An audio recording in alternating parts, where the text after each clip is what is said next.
Seorang hamba tidak boleh menjadi imam, kemudian mengkhususkan dirinya dalam sebuah doa tanpa menyertakan yang lainnya. Jika ia melakukannya, maka ia telah mengkhianati mereka. Dan ini hadis dari Sauban. Hadis yang dibacakan oleh Bapak tadi, faqad khanamhum, itu sungguh imam ini telah mengkhianati jemaahnya, itu haditsnya lemah. Andai kata haditsnya kuat, maknanya juga salah paham orang yang berdalil itu. Sebab itu hadits kaitannya dengan imam, dia sholat, pada sholatnya ketika dia sholat, dia doa untuk dirinya saja. Dia tidak doakan makmumnya di belakang. Jadi itu makna haditsnya, bukan imamnya itu setelah sholat dia pimpin doa bersama. Itu tidak ada di konteks riwayatnya, tidak dari jauh, tidak pula dari dekat. Ya. Baik. Kemudian penegasan tentang berdoa selepas sholat berjamaah itu dianggap sebagai perkara baru dalam agama. Itu diucapkan oleh banyak ulama. Itu satu sudut. Sudut yang lain, masalah sholat itu dihadiri oleh seluruh sahabat. Tiap hari sholat 5 waktu. Andai kata ada syariat doa berjamaah, pasti ada nukilan. Jangankan satu riwayat, sepotong riwayat pasti ada nukilan. Ini sepotong riwayat pun tidak ada nukilan. Dan tidak dilakukan oleh para sahabat, tidak dilakukan oleh para tabi'ut tabi'in. Menunjukkan bahwa hal tersebut bukan hal yang disyariatkan. Ya, saya akan menyampaikan dari apa yang saya baca, saya ketahui. Masalah zikir ya jelaskan ada zikir yang dilantangkan suara adzan. Tidak boleh semua orang zikirnya semacam itu. Zikir bersama-sama tidak ada larangan. Sebab perintah zikir adalah tidak ada ketentuan. Selagi Allah tidak membatasi, jangan sampai Anda buat batasan. Membaca sholawat, kita diperintahkan innallaha wa malaikatahu yusholluna ala nabi. Malaikat dan Allah bersalawat. Ya ayyuhalladzina amanu, wahai orang yang beriman, shollu alaihi wasallam, sholawatlah engkau. Apakah di sini ada aturan khusus? Kamu harus sendiri-sendiri? Ada tidak? Enggak ada perintah sendiri-sendiri. Juga enggak ada perintah untuk rame-rame.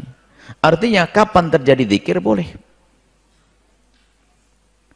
Mari kita semua nyebut nama Allah. Allah, Subhanallah, La ilaha illallah, Inna lillahi wa inna ilaihi raji'un. Beda? Kan rame-rame. Sama-sama. Yang menjadi sebab kita itu mudah menyalahkan orang, kadang kita itu tidak sadar karena kita menuruti hawa nafsu. Suatu ketika, ini kejadian yang sesungguhnya, mungkin sekaligus dia sangat marah, doa kok bersama.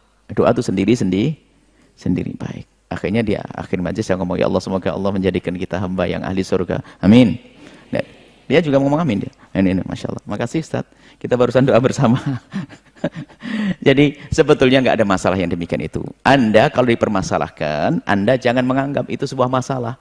Memang dalam setiap kehidupan ada orang yang semacam itu. Tapi Anda kan punya rambu-rambu, punya ilmu. Zikir boleh dibaca bersama. Khususnya orang-orang awam, itu kalau zikirnya nggak bareng-bareng, lupa urutannya yang mana. Kadang nggak hafal. Zikir habis sholat nggak ingat. Habis sholat langsung bubar. Jadi kalau Anda orang menjelaskan Riyadhus Shalihin, kemudian dia melarang zikir bersama, tidak tahu diambil syarah dari mana. Mau di Riyadhus Shalihin ini menyebutkan tentang kita dihimbau untuk berzikir. Baik sendiri, berduaan, bertiga, atau rame. Gantian juga boleh. Jadi nggak ada, yang penting kita banyak berzikir.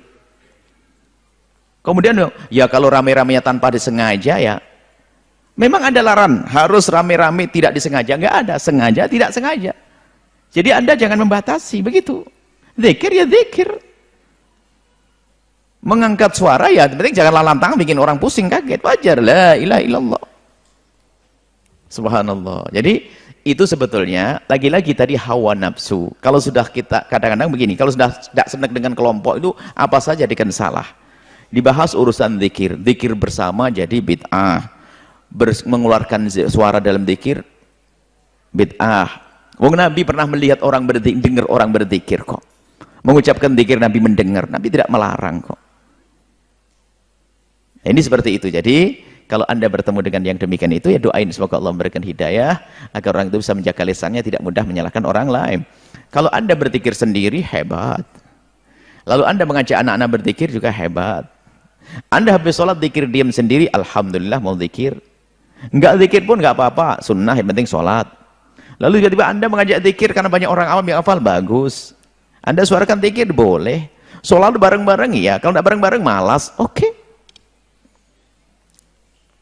Yang membuat batasan itu siapa? Kok Anda ini tiba-tiba membuat batasan? Harus sendiri-sendiri, harus selirih. Mana harus sendiri, harus selirih? Datangkan satu riwayat, satu saja. Dunal jahri itu adalah jaharnya kayak apa? Dunal jahri jangan keras-keras amat. Tapi ada kan yang keras-keras amat. Berarti dunal jahri adalah adab di suatu keadaan. Ini kan sudah kita kasih contoh, ada zikir hari raya, kita kumandangkan Allah kata tertej mina. Waktu Sayyidina Umar berzikir, mengucapkan takbir, mina bergema. Kalau bergema kira-kira bareng atau rame ruwet? Rame, Allahu Akbar, Allahu Akbar, Allahu Akbar. Kalau coba nggak bareng, nggak bisa, namanya heboh, ribut. Kalau bergema itu adalah ada suara apa? Allahu Akbar, la ilaha illallah, Allahu Akbar. Sama. Mina bergema, bukan mina hiruk pikuk, enggak. Mina bergema. Dan itu sudah biasa. Tolong wahai saudaraku, ayo kita pandang sesuatu adalah dengan ketulusan, kejujuran, bukan dengan hawa nafsu karena kita benci dengan kelompok lain. Saya kalau ada orang tidak berzikir enggak apa-apa kok.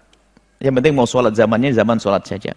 Kalau zikirnya kita sebagian masuk zikirnya lirih, ya enggak apa-apa, zikir lirih pas biasa. Makanya kalau kita masuk masjid kita selalu minta kepada imam di situ. Saya tidak mau jadi imam. Kalau terpaksa jadi imam langsung saya serahkan. Zikir atau tidak zikir suka-suka. Tapi kalau itu komunitas yang saya kenal, saya ajak berzikir. Kenapa? Ada orang yang rajin zikir, ada orang yang malas zikir.